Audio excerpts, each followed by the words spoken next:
everybody, Ben Woodruff here with another falconry video. Today's video I want to teach you about how to keep from getting your face ripped off by your red-tailed hawk. Yes, literally that is what this video is about. But before I start, if you haven't already, please hit subscribe to help me keep this channel up and going. And please keep your comments and questions in down below. They're very helpful. I try to get to them as quickly as I can, but they definitely help add to the value of this channel that it is to the falconer community. Now, red-tailed hawks, I've done some videos on them recently, are wonderful falconry birds and kind of a mainstay here in the United States and Canada as well. A lot of us fly them, and a lot of people fly them as their first bird. Now, it used to be this was basically by legal mandate. It used to be with the laws. It's like your first bird will be either an American kestrel or a red-tailed hawk. Period. No other options. Now, falconers are allowed to fly many other things, and I've actually seen not as many people are flying red-tails because of that, which is kind of a shame. But red-tailed hawks, amazing birds. They're huge. They're powerful. And so learning all those basics, not only the hunting part, but just the basics of how do you man a bird, how do you train a bird to fly to the fist, how do you hood a bird, how do you transport a bird. I've had my bird for several months now. The beak is getting longer. How do I cope the bird? You know, trimming the beak, trimming the talons, all of these things. It's such a good bird for learning these fundamentals to properly conducting falconry. And one of the things is, a part of the process is, after you train your bird to eat off of the fist, is you train him to fly to the fist. It's just a stage of the process. And I've been doing falconry so long that to me, that's what it's just become. It's just, okay, now we're to this stage. And once we've done that, what's the next? What's the next? Okay, at what point am I introducing the lure? But to a new falconer, especially if you're a new falconer, you experience this. It is magic. That is one of the most magical stages, is when you have this bird. And a red-tailed hawk, when they put their wings out, they're so iconic.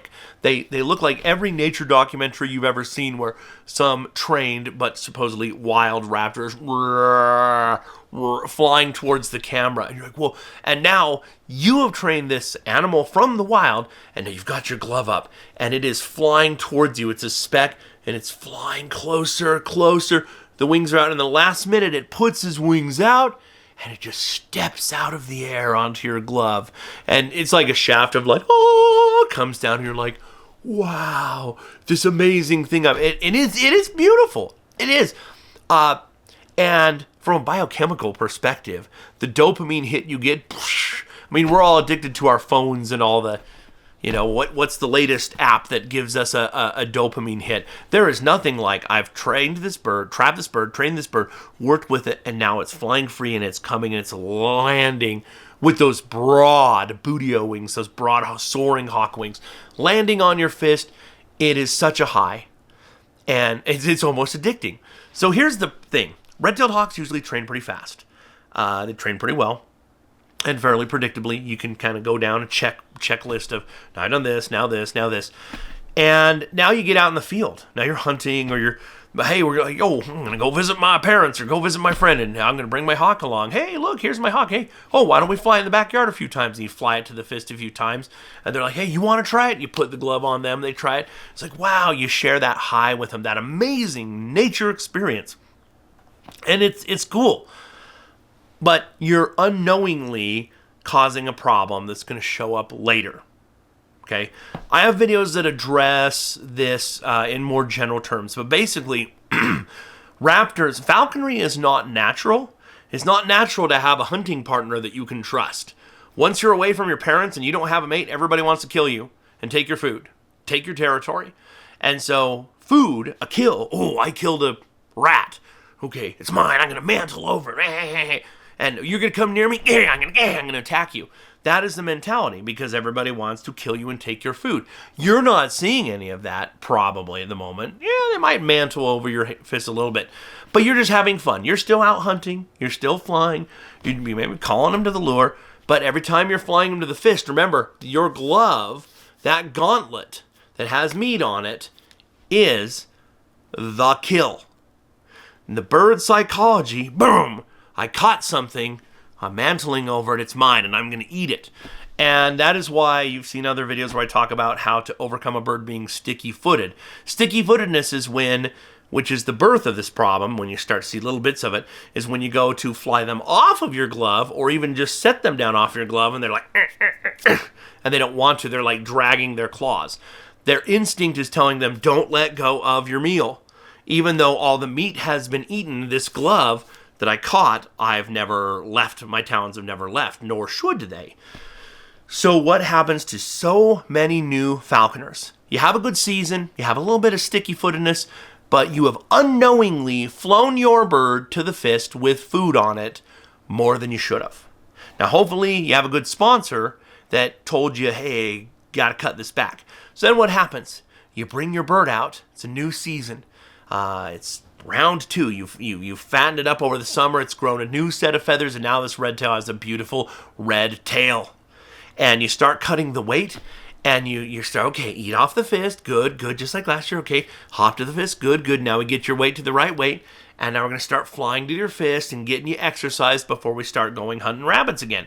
And all of a sudden, one day, the bird lands on your fist and looks up at you, bam, and just like grabs your face. You're like, what are you doing? And why did you attack my face?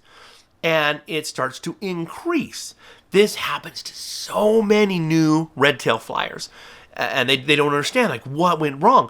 And the problem is that so much feeding on the fist occurred the first year, flying to the fist for reward, that now when it resurrects again the second season, that it just goes right into defense mode. That's not good. Your glove and your hand are part of your body. If your bird's being defensive over, this is my hand, it's like, sorry, it's attached to me. Nope, I'm going to grab your face. We don't want that. So the best way to prevent it is, of course, your first year, not flying them to the fist for a reward too much. Or if you do, once they're doing it, keep the reward small. And when they fly to the lure, make that reward big. Or when they catch prey when you're hunting, let them eat a huge meal off of it. So they're like, hey, a kill is something to be defensive of or possessive of. So is a lure, but not a glove. A glove, I get a little reward, and my falconer doesn't call me to the fist too often. If they get to the point where they're being aggressive that second season and you've already created the problem, then your best thing to do is to try to completely eliminate food related to the glove in any way, shape, or form. Only call them to a lure, and just try to disassociate and make sure that glove is nothing but a perch and food is never on it. So I was just thinking about it because I was talking to a couple of my old apprentices that I helped train years ago, and they had both remembered like, oh yeah, that was a problem that had happened for both of them, where they got so excited that at family gatherings they just kept, hey, every Sunday let's get everybody together for Sunday dinner and I'll bring my hawk, and woo, we're just having this enjoyable time on the day that I'm not hunting. And so I just wanted to share that little bit of information. Just be very careful. Fly your redtail as little as possible to the fist. When you do, fly them to the fist. Keep the reward small and keep the reward on a lure or a kill huge. And the next season, if that does result in aggression, completely cut any food association from the fist. And I would also recommend changing the color of your glove as well. Get a different glove that's a radically different color. So, little tidbit. I hope this information helps. Hope you never get grabbed in the face. It's happened to me a few times. It's not pleasant, I'll tell you what. But it helps you learn really fast the hard way. Better to learn from other people's experience than the hard way. So, hope that's helpful. If you haven't already, please hit subscribe. And as always, happy hawking.